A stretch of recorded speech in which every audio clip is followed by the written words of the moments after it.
হঠাৎ ট্রেনটা মাঠের মাঝখানে দাঁড়িয়ে গেল। ভর দুপুরবেলা, চারিদিকে নিঝুম। এই আশেপাশে জঙ্গল, মাঠ, ধান ক্ষেত ছাড়া আর কিছুই চোখে পড়ছে না। ট্রেন থেকে নামলাম, নেমে খুব জল পিপাসা পেয়েছে। দেখলাম দূরে একটা টিউবওয়েল রয়েছে। আমি সেই টিউবওয়েলের দিকে রওনা হলাম, টিউবওয়েলের থেকে জল খাবো বলে। এইবার টিউবওয়েল টিপে জল তো খেলাম, জল খেয়ে যেই ট্রেনের দিকে আসতে যাব, অমনি আমার সামনেই ট্রেনটা স্টার্ট দিয়ে বেরিয়ে চলে গেল। আমি এই নির্জন জায়গায় একা পড়ে থাকলাম। এখন কি করি, একটু যাই, দূরে দেখতে পাচ্ছি গ্রাম আছে। তা হাঁটতে শুরু করলাম। হাঁটতে হাঁটতে গ্রামের অনেক আগে একটা ঘর দেখতে পেলাম। আমি সেই ঘরের সামনে এসে উপস্থিত হলাম। ঘরটি মাটির তৈরি, উপরে খড়ের চাল।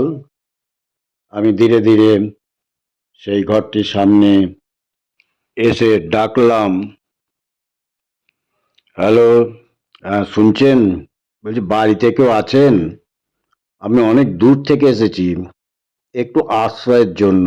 এই ভর দুপুর বেলায় ট্রেন থেকে নেমে, ট্রেন ছেড়ে দিয়ে চলে গেছে। আমি এই ভর দুপুর বেলায় কোথায় যাব, তাই একটু আশ্রয়ের জন্য এসেছি। বাড়ির ভেতরে কি কেউ আছেন? শুনতে পাচ্ছেন আমার কথা? ভেতরে কেউ আছেন? কি ব্যাপার? আপনি কোথা থেকে আসছেন এই ভর দুপুর বেলায়? মনে তো হচ্ছে আপনি অনেক দূর থেকে আসছেন। কি ব্যাপার বলুন তো? আর বলবেন না, এই ট্রেনে করে বাড়ি ফিরছিলাম। হঠাৎ এই ট্রেনটা আপনাদের এইখানে হঠাৎ করে দাঁড়িয়ে পড়লো। তা আমি একটু জল খেতে নিচে নেমেছিলাম। এইবার এই টিউবওয়েল টিপে জল খাওয়ার পরে আমি যখন ট্রেনের দিকে যাচ্ছি, আমার সামনে ট্রেনটা বেরিয়ে চলে গেল। এখন কি করি বলুন তো? আবার কখন ট্রেন আছে সেটাও তো আমি ঠিক জানি না। তাই একটু আশ্রয়ের জন্য আপনাদের এইখানে এসেছি। ও, এই ব্যাপার।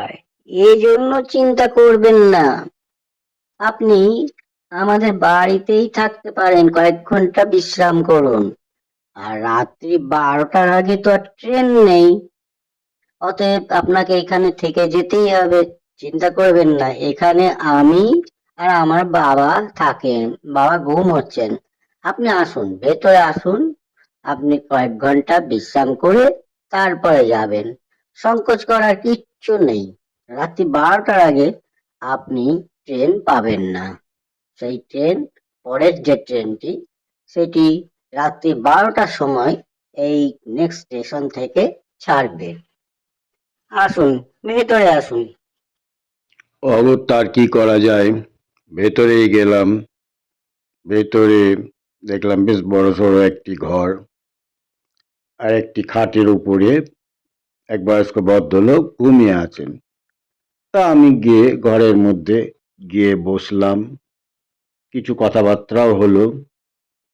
তারপর হঠাৎ কখন যে ঘুমিয়ে গেছি আর জানি না। হঠাৎ ঘুমটা ভেঙে গেল। ঘুমটা ভেঙে গেল কারোর কথাবার্তার আওয়াজ কানে এলো। তা আমি উঠলাম, খাট থেকে উঠে দেখলাম ঘরটা অন্ধকার। বাইরে দরজার কাছে উঁকি দিয়ে যা দেখলাম আর যা কথা শুনতে পেলাম, আমার তো মাথার চুল খাড়া হয়ে গেল। দেখছি বাবা আর মেয়ের কথাবার্তা চলছে।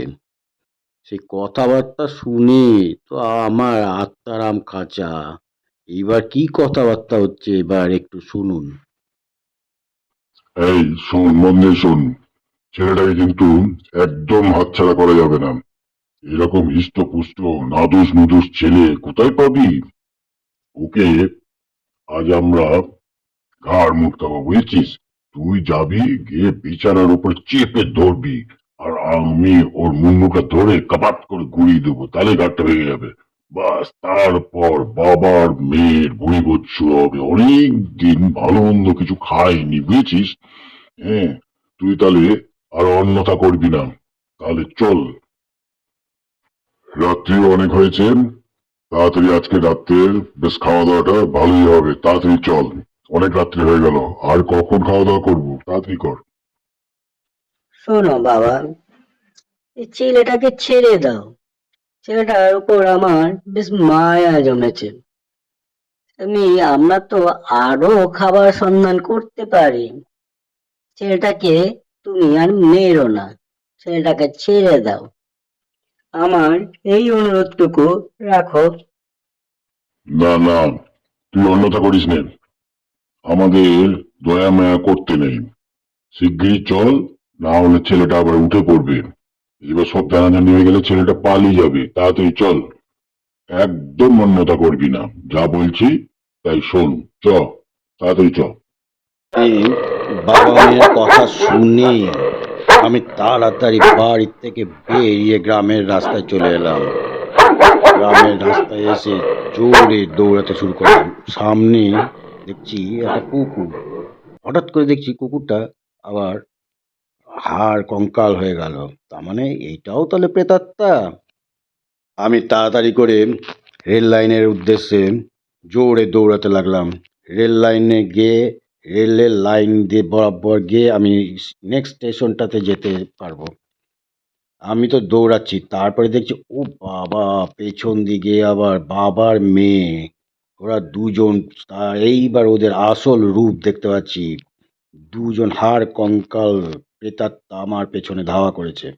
আমি তাড়াতাড়ি করে দৌড়াতে শুরু করলাম যাতে আমাকে তাড়াতাড়ি ধরতে না পারে। আমি রেল লাইনের উদ্দেশ্যে শুধু দৌড়ে চলে যাচ্ছি।